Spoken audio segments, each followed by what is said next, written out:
इस बार रक्षाबंधन पर भद्रा पड़ रही है। रक्षाबंधन पर भद्रा का समय सुबह 5:53 से प्रारंभ हो रहा है और दोपहर 1:32 तक भद्रा काल लगी है। इस टाइम में भूल कर भी ना करें रक्षाबंधन का त्यौहार। राधे राधे फ्रेंड्स, हर हर महादेव। स्वागत है आपका हमारे यूट्यूब चैनल में। वीडियो पसंद आए तो प्लीज़ चैनल को सब्सक्राइब करना बिल्कुल भी ना भूलें। भाई बहन के प्रेम का प्रतीक रक्षाबंधन का पर्व देश भर में बहुत ही धूमधाम से मनाया जाता है। इस पर्व में बहनें भाई की सलामती और अच्छे स्वास्थ्य की कामना करती हैं और कलाई में रक्षा सूत्र बांधती हैं और भाई अपनी बहन की रक्षा का वचन देते हैं। हिंदू पंचांग के अनुसार हर साल श्रावण मास के शुक्ल पक्ष की पूर्णिमा तिथि को रक्षाबंधन का पर्व मनाया जाता है। इस साल रक्षाबंधन 19 अगस्त 2024 को पड़ रही है, लेकिन इस दिन पंचक के साथ साथ भद्रा का भी साया है, इसलिए हमें रक्षाबंधन को पंचक या भद्रा के साए में बिल्कुल भी नहीं मनाना है। ऐसे में हर कोई कन्फ्यूजन में है कि आखिर किस समय पर किस घड़ी में हमें राखी बांधनी चाहिए और रक्षाबंधन का त्यौहार मनाना चाहिए। पंचांग के अनुसार श्रावण मास की पूर्णिमा तिथि 19 अगस्त को सुबह 3:04 से प्रारंभ हो रही है, जो रात 11:55 पर समाप्त हो रही है।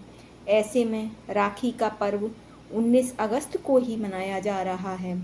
रक्षाबंधन अनुष्ठान का समय अलग है और रक्षाबंधन राखी बांधने का समय अलग है। रक्षाबंधन अनुष्ठान का समय जिस समय में हम अपनी राखी का पूजन करते हैं और राखी भगवान को अर्पित करते हैं, वो समय दोपहर 1:30 से रात्रि 9:06 तक है। राखी बांधने का समय दोपहर 1:46 से आरंभ हो रहा है और शाम को 4:19 तक है। इस समय में हम रक्षा सूत्र अपने भाइयों की कलाई में बांधेंगे तो बहुत ही ज़्यादा शुभ है। आप इस समय में अपने भाई की कलाई में राखी बांध सकते हैं। रक्षाबंधन मनाने का एक और भी सबसे बड़ा कारण माना जाता है। कहते हैं कि जब भगवान विष्णु राजा बलि के यहाँ रहने चले गए थे तो माता लक्ष्मी ने राजा बलि को राखी बांधी थी और बदले में भगवान विष्णु को मांगा था। तब से यह त्यौहार मनाया जाता है।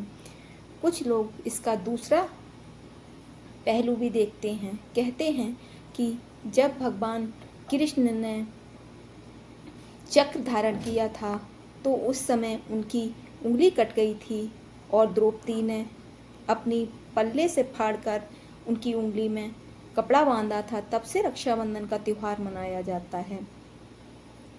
तो अलग अलग धार्मिक कहानियाँ हैं। एक बार राजा बलि ने अपने यहाँ यज्ञ और हवन का आयोजन किया था। तब भगवान विष्णु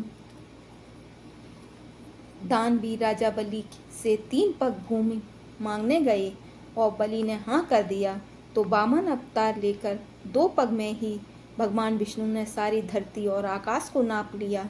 राजा बलि समझ गए कि भगवान विष्णु स्वयं उनकी परीक्षा ले रहे हैं और तीसरे पग रखने के लिए उन्होंने भगवान के सामने अपना सिर रख दिया। फिर उन्होंने भगवान से याचना की कि हे प्रभु, अब तो मेरे पास कुछ भी नहीं है, सब कुछ चला गया है। प्रभु, आप मेरी एक विनती स्वीकार करें और मेरे साथ पाताल लोक में चलकर रहें।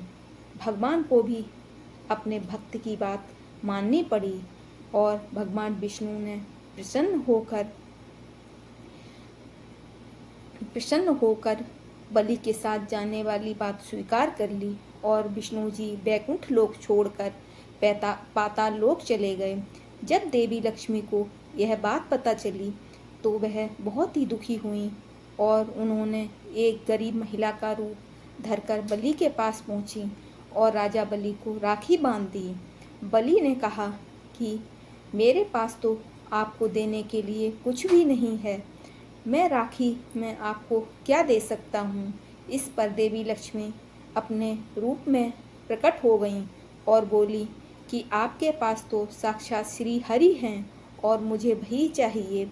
इस पर बलि ने भगवान विष्णु से माता लक्ष्मी के साथ जाने की विनती की और तब जाते वक्त भगवान विष्णु ने राजा बलि को यह वरदान दिया कि वह हर साल 4 महीने पाताल लोक में ही आकर निवास करेंगे।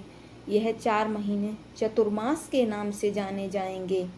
तब से यह 4 महीने चतुर्मास के रूप में जाने जाते हैं। तभी से रक्षाबंधन का त्योहार भी मनाया जाता है। कहते हैं यह भाई बहन का बहुत ही पावन और पवित्र त्योहार है।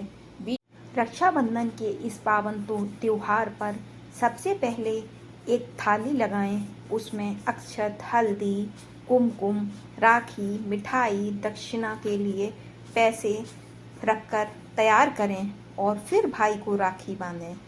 इस तरह से मनाएं रक्षा।